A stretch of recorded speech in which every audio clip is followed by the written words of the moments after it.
Well, welcome back, Roasties, to episode 6 of Big Boy Radio on the Roasted Podcast. This is the best part of my week where I get to spend about 20 minutes with my best virtual friend, the lovable Elliott. Lovejoy, how are you?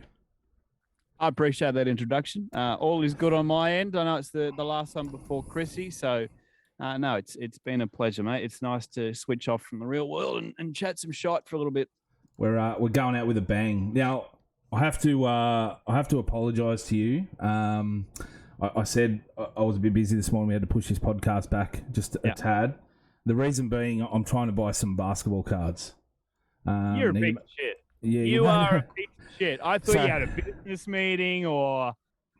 It is a very important business meeting. These are Steph Curry signed cards. So...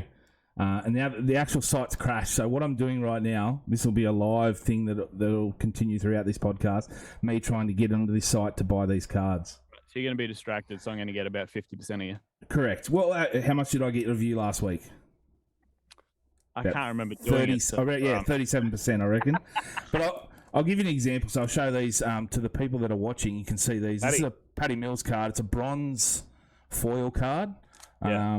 He bought the guy that designs them is a guy called Tyson Beck, and he's absolutely phenomenal graphic design artist. And he brings out these cards. The ones I just showed you are one of 99 cards in the world. How much for a card? These ones I think were only about $79. But I'm guessing these ones that are coming out, the Steph Curry signed ones too, because he's about to break the 3-point record of Ray Allen, the most 3-pointers in the NBA. And I'm thinking these signed ones will go for about $300 or $400. I know, but he's in MVP conversation again, isn't he? Absolutely, yeah. He won it back to back, didn't he? Yeah. Or is it unanimous one year and then? He won it again. I don't know if it was back to back, but yeah, he's definitely in the conversation again. Just balling out. Man, unbelievable. I remember when he started with Monte Ellis. This is like Warriors circa 2010, 11, 12. Long before a lot of the Warriors fans that are on today were even fans, correct? But it was fun to watch them because there was no polish to his game, but him and Monte Ellis were a fun partnership, and the Warriors were not relevant. And that's, I think, it's fun to think of, like, nobody gave a shit about Golden State until probably 5 or 6 years ago. Yeah, and he was just, I remember him, like, coming in, the bald head, this young kid, and I'm pretty sure, like, no one gave him a shot, no one gave him a chance, and they even went back and said about Ray Allen's record, they're like, there's no way, this will never be broken, no one's in the conversation, but yeah, it's absolutely unbelievable, so, but, how's your... so that's what I'm doing anyway. For the next 20 minutes, I'm refreshing my screen, constantly trying to get into this site. I'm a nerd. Yeah, true. But how was your weekend, mate? What did you get up to? I did my back, which was good. Ooh. So I had my missus help me out of the bath on Sunday night, which is where we're at. I'm 108 kilos. She's about 50 and about 5'1", so that was interesting. She had to actually... I was sat up in the bath and I had one of those bath caddies across me that holds your iPad and your wine and whatever. So she had to take that off first, and then she stood on either side of the bath, trying not to fall in. I got the candles, the whole shebang happening, and she's trying to lift me up. And she's obviously got this horrible angle of my gut into package into just like I don't think she's ever going to sleep with me again. I was going to say the opposite. If she's not turned on by that, then really, there's horrible visual. I'm just pasty and chunky, and there's nothing. I don't know what she does. I must be a really good person because there's nothing physically appealing. So yeah. And there you were, floating in dirty bathwater. And it was too. I think my feet were dirty, like it was brown water. She's like, "Did you shit?" I said, "No, I think it's just my body." So that's where we're at. Nice. There's nothing more, worse than, like, having a bad back and then not being able to do things that you just normally do. It is very humbling. Yeah. You don't appreciate when you're 17 and your body is a temple and just you can do whatever you want. You can do somersaults. Like the idea of standing on one leg to me is just amazing. Mine's obviously not as bad, but even just trying, it's down my right side, trying to put my right sock and shoe on of a morning sometimes is just absolutely horrible. And even This is now just with old man radio now, isn't it? yeah, I think it was definitely changing the name. Oh man, I walked the dog yesterday with a walking stick, and I had people walking past me like, "Oh, is that? Oh, the poor disabled guy." Which Quick, give him a dollar. Give him yeah, a dollar, exactly. Like, no, I'm just. mate. I on the weekend caught up with my family, which was absolutely great. The time got to caught up with my young niece, who I've only met once, and it was a great time. People actually care about their nephews and nieces. When they're really young, I reckon they do. When they get to that shitty age of like 7, 8, it's like, yeah, piss off, you're a little bit annoying. I'm not saying about my nieces and nephews, my kids. They're around that age, and I'm like, just leave me alone for 5 minutes. But and until they get to that age where you can be that cool uncle and take them to the pub. That's 14. Hey, at 14, 15, yeah. Which actually brings us to our first discussion point. It was brought up when we were around the family table. We were talking about first time getting into the pub. And I brought up my experience. I was 15. I went to, my sister was having a party. I went there with my stepmom and just around having a few drinks. And then my stepmom said, I want to go home. And I'm like, do you mind if I just hang around with them, like chill? And she's like, yeah, no worries. I said, when they want to go out and go party at the pub, I'll just stay here and watch a few movies. And that's what I was actually intending to do. And then she left. They said, we're going to the pub. I said, I'll just go watch a movie. And they said, no, you come with us. And I'm like, no, there's no way I'll get in. And they're like, no, you'll be right. And all right, so rock up. There's a guy in front of me, full beard. I'm clean shaven like a young boy. And he's full beard, gets asked for ID. And I'm like, there's no way I'm getting in. And they check his ID. Yeah, you're right. And then they look at me and go, yeah, you're right. And just walk straight in. And I was like, oh, sweet. My sister's buying me drinks all night. I'm walking around the poker room with 20 cents going, can I play anything? I'm making a fool of myself. And it was just, just brought up like those good memories of getting into a pub at the first time. And I'm like, how was your experience when you first got into a pub? How old were you? I couldn't remember the pub, but I remember my first nightclub when I was 16, and I just had a fake ID. And it was the idea of a bloke that had finished in school 2 years before us that we all knew pretty well. And I swear 3 of us had used this ID at different stages, and none of us looked like him. In fact, one of my mates is Torres Strait, but like has the skin complexion that he's a little bit closer to. He's a lot darker than me, and he got in with that ID one day, is the story he tells. But you think you're on top of the world. I'm a 16-year-old kid. I'm hanging out with grown-ass adults here. And obviously the aim of the game is to try and find a woman that you're half interested in, even if she is maybe not as physically appealing as they would normally be when you chase after them. But it's like, this is a grown woman at a nightclub. I'm in my element. I remember my brother, he stole my ID and used it to try and get into a pub. And he got in through the bouncer. I don't know how, because he doesn't look that much like me. But he got in, and I was in there at the time. And I knew the bartender, the owner of the pub, and we were having a chat. And then he's gone to serve my brother down the thing. He's asked him for ID, and he's pulled it out. He's dragged him outside, got him up against the wall with his throat, and he's like, where the fuck did you get this ID? He's like, no, I found it. You stole this guy's wallet, didn't you? Give it to me, rah. And I've had to come out and go, hold on, no, he took it off me. I didn't give it to, I did give it to him. But I said, no, he took it off me, just let him go, he's fine. Yeah. Anyway, he let him go, and he was banned for the next year to get into the pub, which was hilarious. But he still let me go, which was great.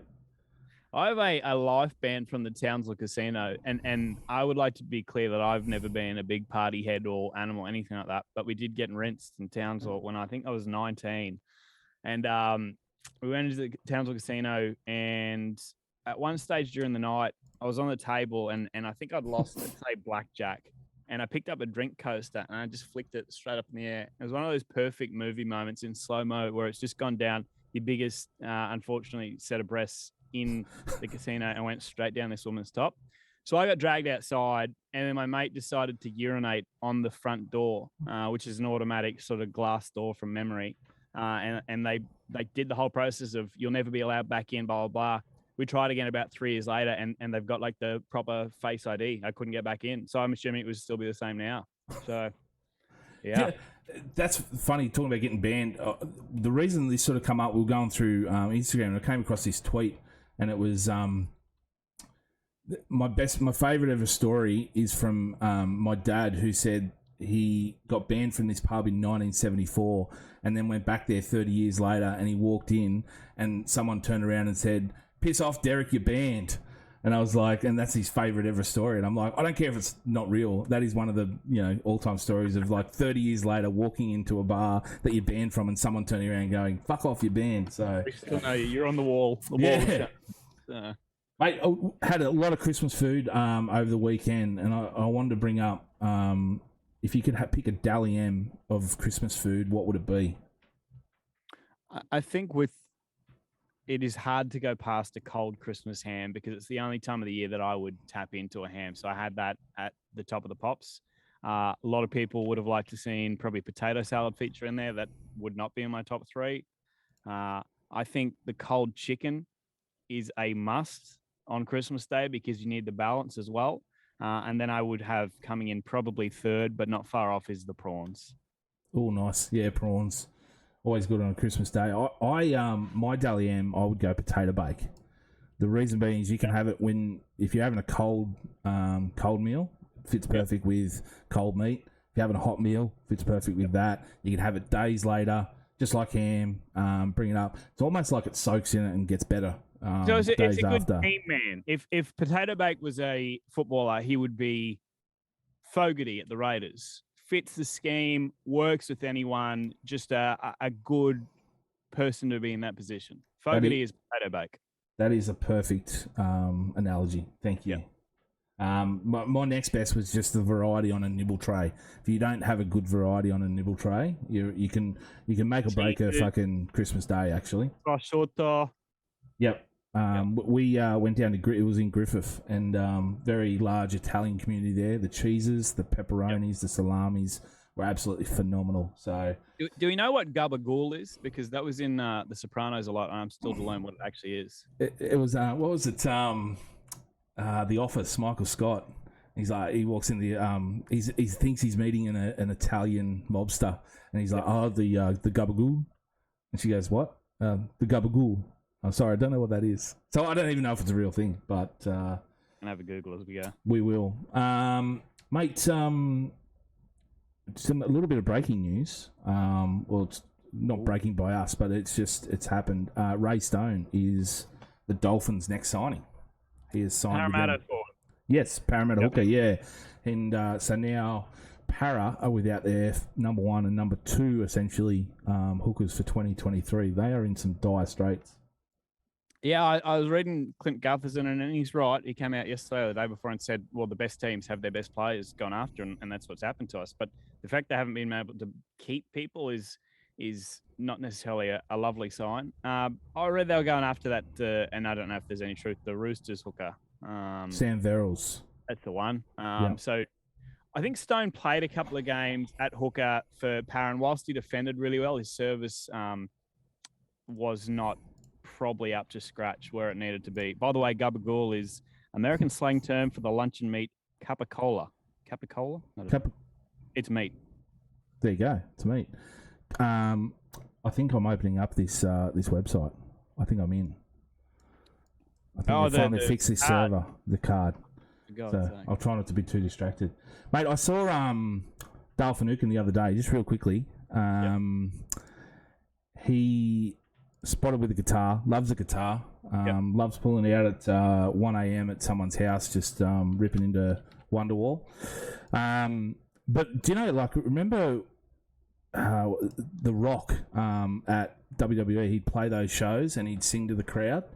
Do you reckon they should get Dale Finucane after every win out in the middle of Shark Park playing Up Up Cronulla? Like an acoustic version of it. Yeah. A sing along. Imagine like the crowd singing along after a win to Up Up Cronulla, the acoustic. And you got to teach Sneeko Hines how to play too, because he's a beautiful man already. And if you put an instrument in his hands, he goes from a 9.5 out of 10 to about a 13.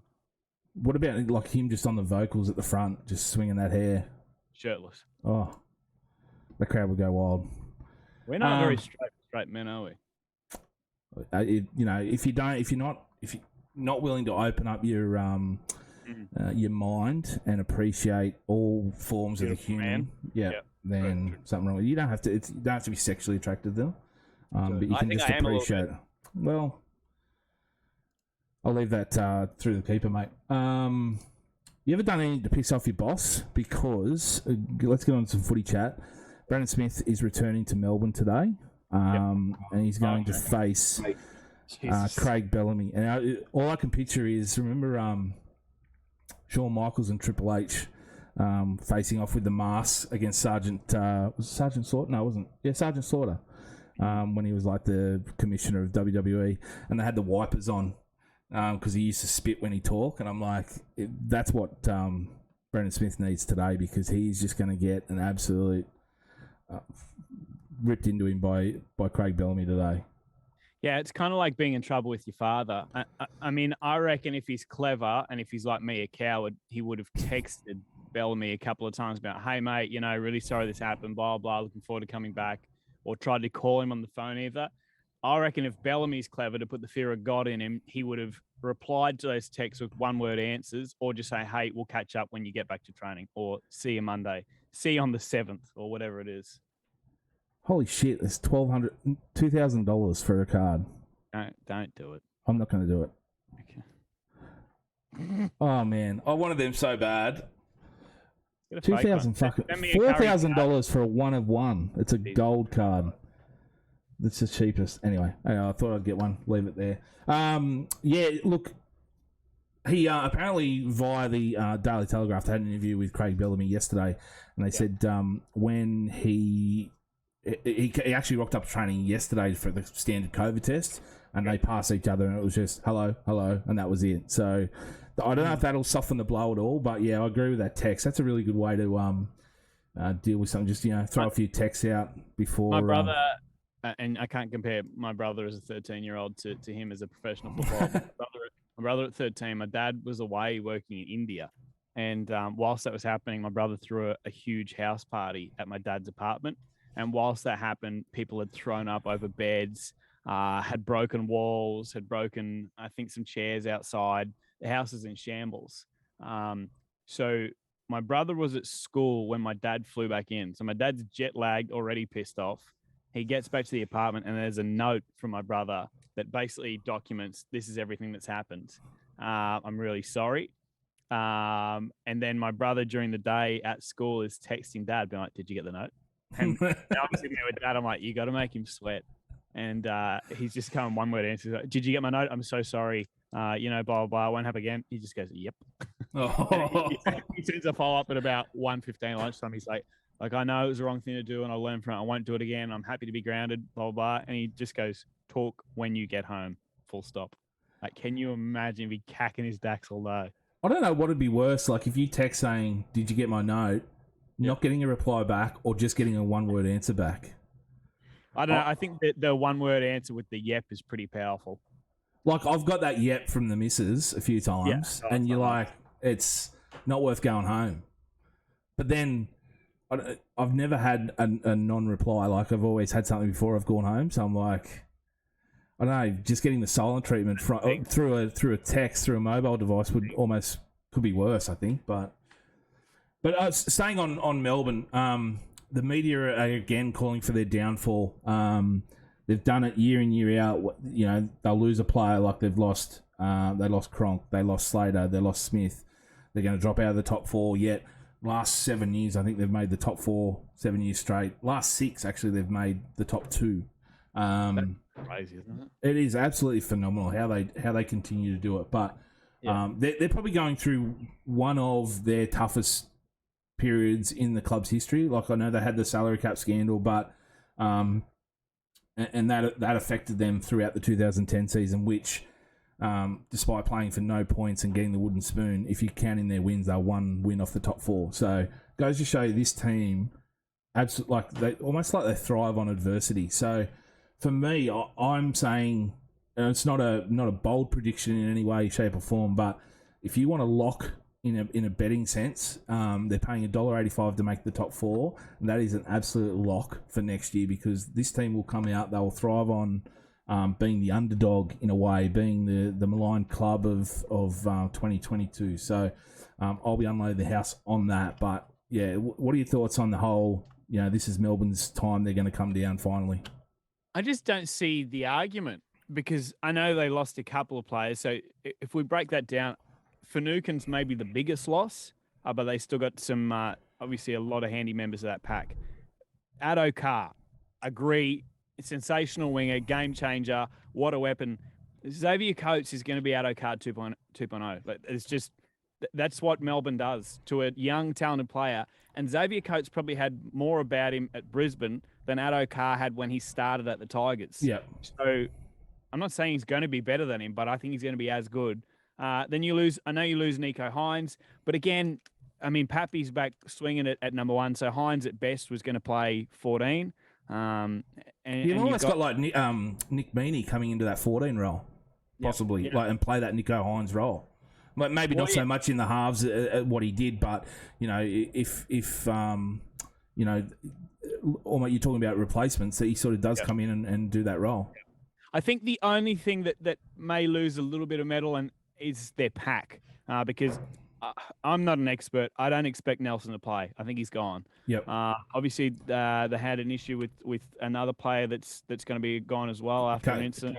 Kamitha. That's the one. Yep, he's gone. Lost Finucane. I believe there's another one. But the way Melbourne have done it, I can remember even 10 years ago, maybe more, they were picking up players like Brian Norrie, who, with respect to him at that stage, was an absolute no name. But Bellamy just knows. He was playing out at Wagga. He was playing local footy out at Wagga. And knows how to get the absolute best out of people. And he will. It doesn't matter who's in that forward pack. They'll still find a way to dominate. Yeah. I just... The way this team seems to, battle, do these battles. And is it Josh King from Newcastle? He's going and there. That's another one. And he's one that Bellamy will get the best out of him. He's a raw talent. He runs hard. He tackles well. And I'm sure I'll get the best out of him. Yeah. I remember, I think it was Guru. He came out and he said, you watch Josh King make like New South Wales squad, in 2 years just from going down there. Does. There was, I don't know if there's any truth to it. It would be the most Melbourne thing to do and almost get him. Apparently, the Tigers were thinking about a trade of sending Big Stefano permanently to Melbourne and getting Brandon Smith for 1 year, which would have just been bedlam. Tigers fans would have lost their minds in the worst possible way, because Stefano on any other team but the Tigers would be one of the most relevant front rowers in the comp. Absolutely. Like that would, you'd be going, oh my God, we've got Isaiah Papali'i, Api Coruscant now. Oh shit! You're just like that would just implode. They've gone from such a high to right down and Brandon the bottom. Smith for a year is not going to win them a premiership. I mean, no. I think it was Sheen's coming out the other day saying, "Hey, be patient. It's at least a 3-year rebuild." Yeah, and on that they are building nice. So I spoke with a couple of players and they said, you've just got to sort of believe in what they're trying to build there, and they're given Madge time, which is great. So it'll be good to see. You hope so, but I feel like we've had this same conversation about the Tigers every year for more than 10 years, where, they pick up Moses Mbai or whoever it is. Things are going to turn around. You're right. It's going to take them buying into each other and building a winning culture, because otherwise it's same old Tigers. True. Yeah, we'll wait and see. You got a soft spot. You got a soft spot for the Tigers because you're best mates with them all now. You're texting Adam Dewey, you're having lunch with Jackson Hastings, you're friends with the Pom. You're cheering for England and the Ashes because you're friends with the Pom coming over. Oh, wow. That is, mate, that's just uncalled for. I don't know if I can take that. I feel like you are throwing your Dragons jerseys in the bin and you are now a West Tigers fan. Maybe they should. Maybe the two merger clubs should merge and make a super mega club. Yeah. St. George Tigers. Yeah. If they merge, that would probably almost... It'd undo the original merge and they become one super club, I think. Or bring in the North Sydney Bears with them so it could be the Northwest Dragons. Just take over all of Sydney. Absolutely. Mate, Wayne Bennett. I listened to the Hello Sport podcast where they spoke with Christian Welsh, and he was telling the story of Bennett behind the scenes, and he said he dropped the ball and he'd never met Bennett before, and he'd heard his voice come from the background. If it was a cheeseburger, you would have called it your fat fuck. And it was quite interesting to hear how he was bantering with the players and the way he's sort of behind the scenes. And I feel like I would love to see a doco of Wayne Bennett at the Dolphins behind the scenes of this whole year. Because he's such a unique character as well. We don't get to see what it is behind the curtain. We hear these stories, and it makes us want to, get behind there. Building a club too is very, when was the last time, like apart from the Titans recently? Yep. Before that, when have we really had it? And it's like, we could potentially see this building of a club. How do we make an NRL team? And I think it would blow the charts off if we had a Doco there. I remember they wanted to do a Queensland Doco in the 2020 series, and he basically told them to fuck off.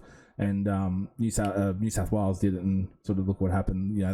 Whether they got distracted by that or not. But I just think not necessarily a Wayne Bennett Doco, a Dolphins Doco of building that club. With Wayne Bennett as the central figure would resonate. What do you reckon? Well, they do a show in the US called Hard Knocks, which I'm sure you've seen, which is normally it's done with NFL teams in preseason, and it'll be 7 or 8 eps in the lead up to a season. They're doing one for the first time ever this season during a season with Indianapolis. I've always wanted to see an NRL version of that, whether even it's just the preseason. I know we had Tales of Tiger Town, which I really enjoyed, and absolutely that would pique interest. I doubt that you get it across the line because you could sell it in Bennett to the best way possible and he'd still tell you to fuck off, respectfully, but he'd say no. But honestly, can you imagine if KO or Foxtel, I know they're the same, got their hands on that? I mean, that would be must-watch telly. Even the phone conversation with Ray Stone, or the first catch-up with Felice Kafusi, or whatever it might be. Imagine that conversation. They hang up the phone. Yeah, we've got him. And that's your first signing. That would, and Terry Reader, their boss, is a really well-spoken, interesting man as well too. So it would be, and then you get a chance to follow the, the Dolphins in the Q Cup too, and you look at people that are standing out there. You look at targets. It'd be a phenomenal watch. Absolutely, and yeah, I'm just thinking like this hype of docos and things from Tiger Town. We're constantly talking about would have been great to see that doco of the worst Origin team in history win the series. There's so many docos you could go back. I would have loved to see one of Newcastle back in '97 winning that first comp. Basically, because you just want to see the players party afterwards. But there's so many things that we go, we should have done that, and this is one that you can go right now. Even though they've missed the first couple of signings, you can pick it up now. We've got 12 months for full signings before they start pre-season. And I think it would knock the roof off. But so the barriers are, as a fan, that's what we love. We want as much behind-the-scenes access as we can possibly get. The barriers are old, grumpy journos, and it's not all of them, but old, grumpy journos that anytime we do get an insight or a look behind the scenes, Kalen Ponga's done a backflip off his house. He's a douchebag. Brandon Smith's gone on a podcast and been honest. He's a terrible person. And all of a sudden, just as some doors start to open for fans, they are slammed shut again. Speaking about that, the podcast of Brandon Smith, Isaac John spoke on there and he said, did you hear about how Corey got fined 50 grand? What was it? I forget what it was for. He got fined 50 grand. The very next week, he won 50 grand on a pokey. And it was paid for his fine, right? He told that story on there. 2 weeks later, Buzz Rothfield has in his shush column, which player got fined 50 grand but won it back on the pokies. Like the very next week, I'm like, you blast down these podcasts for being, opening up the behind the scenes, yet you want to quote it for your newspaper. And it just shows how old and, if they don't get the scoop, it's not worthy. Yeah, and I'm not trying to drag any names through the mud, but I do. I'll do it for you. I'll do it for you. You can't. Yep. Maintain some relationships, but I just don't get it sometimes, mate. I really don't. Yep. Mate, moving on. I want to know what the fuck has happened to the Nines. It was built up. We had the Auckland Nines. It went off. We got through to pre-season Nines, World Nines in the off season. I don't know what was sort of building up to be a permanent fixture on our calendar, and it sort of just disappeared. Have the NRL sort of dropped the ball on this one? As a fan, I used to hate it because if I had any of my players that were in my top 17 playing, I couldn't give a fuck if Newcastle won or won no games in that. if any of my top 17 are playing, I'm so scared they get injured. I remember a few years ago, Jared Mullen got injured playing in it. I think he missed the start of the season. And I know it's such a boring way to look at it, but purely as a fan, if they're going to do it, I'd rather see it after the season. And that's not going to happen because players want to go on break and take leave like any normal person would. So as much as it was fun for first try scorer bets, and Kevin Naguama made me a very rich man one season, I don't particularly miss it. And to be honest, if you hadn't brought it up, I would have forgot it even existed. I would love to see it. There's a lot of New South Wales Cup, Queensland Cup, Jersey Flag players that missed a lot of football over the last couple of years. And I would love to see it, even if it's just with them. Played over a couple of weekends just to give them, I know they're doing pre-season and they're getting fit that way, but give them some match fitness, get them mixing around. That's going to be hot in February, and the NRLW does kick off a couple of weeks earlier than the NRL season this year, so we do get, I think, trials, then runs into NRLW, into the NRL, so we're not short of football, but I just, I loved it. I loved it as a fan. I didn't really care too much if they didn't use top 30 sort of players, like if they just used those, the fringe players. I just love the concept of nines. And I think it could be, the world nines, it could be something that would rival the world sevens in rugby if they market it. What if you did it, do 32 teams, do all the Queensland Cup and New South Wales Cup sides, and do it as almost like a knockout round, like you get drawn like you would in maybe a knockout round of a soccer competition or whatever it might be. Maybe that piques some interest. Then you're not using necessarily those top flight players, but it's still a chance for players to get their brands and names out there. Oh, absolutely. I would watch it. I watched French elite reserve grade on Monday morning with James Maloney. Yeah.